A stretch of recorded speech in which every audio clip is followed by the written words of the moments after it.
There are times na pag sobrang pagod ko, gusto ko na talagang mag-quit sa cake business. Kaya lang, may mga tao na nakasanayan na umu-order sa amin. So, every time na mag-birthday yung anak nila, sa amin sila nagpapagawa.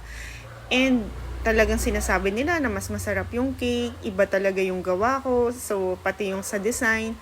So, paano ka nga ba mag-quit, 'di ba?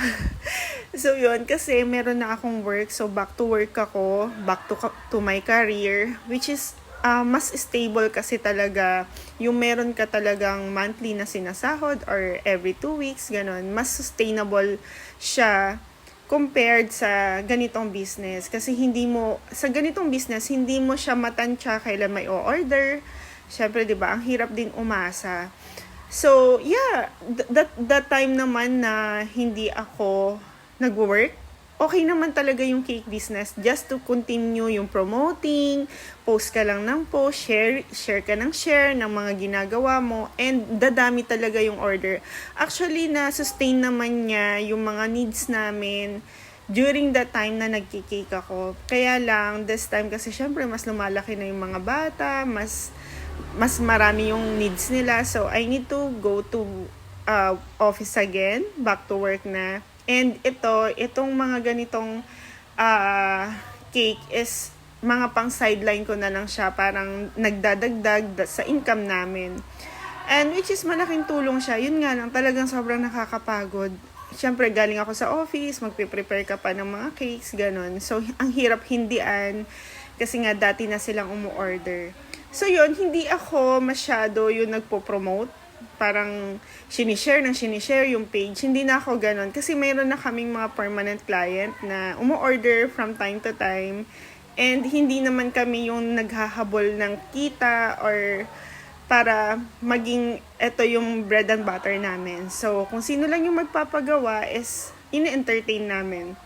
So, ito nga is ang naging theme nitong cake is Hot Wheel. Ayan. So, mahirap kasi, as discussed before, as shared before, kapag ka mga dark colors na yung covered ng cake, yung pinaka-color ng cake namin, is hindi ko siya mini-mix dun sa pinaka-icing. So, ang ginagamit ko is, gumagamit ako ng airbrush na may dark color. Halimbawa, itong blue, just to darken yung pinaka-cover ng cake natin. Kasi after mo naman ma-spray ito, parang basang-basa siya, 'di ba? Sisip-sip yan doon sa mga pinaka-icing natin hanggang sa magda-dry siya until sa maa-achieve na natin yung dark color. So yun, kapag nagbe-bake ka, importante na meron kang airbrush na ganito kasi kailangan talaga siya para doon sa mga dark color. But you can mix the food color on the icing. And yun nga lang, matakaw talaga siya sa preparation ng pagko-color nito. Unlike ng kapag nilagay mo yung ganito, in-spray mo lang, mas mabilis mo siyang maa-achieve yung dark color. Ayan. So, after nga nitong pag-spray ko na yan, so nakikita nyo parang maapaw na siya dun sa side. Actually, na-overnight ko kasi ito yung icing na nirep ko siya. So, parang nag-react yung cake board natin. Pero ginawan ko yan ng paraan after kong maayos itong cake. So, ayan.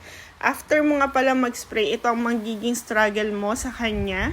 Ayan. So, kailangan mo siyang punasan until mawala yung color dun sa pinaka-cake board natin. And isa pa sa struggle dito kapag ka nag-airbrush, lahat nung katabi niya nadadamay na airbrush mo din. So, yung buga ng airbrush, hindi mo siya makokontrol. Medyo may parang singaw, ganun na kumakalat doon sa table. So, after nga nyan, ito nga palang mga topper na to is na-prepare ko na siya a day before the cake assembly. So, nagawa ko na lahat ng to, tapos nilagay ko na lang siya after kong magawa yung cake. And, ito na siya nung matapos, guys. Thank you sa panonood. Don't forget to subscribe to our YouTube channel and Facebook page. Yun lang po. Thank you sa panonood. Bye!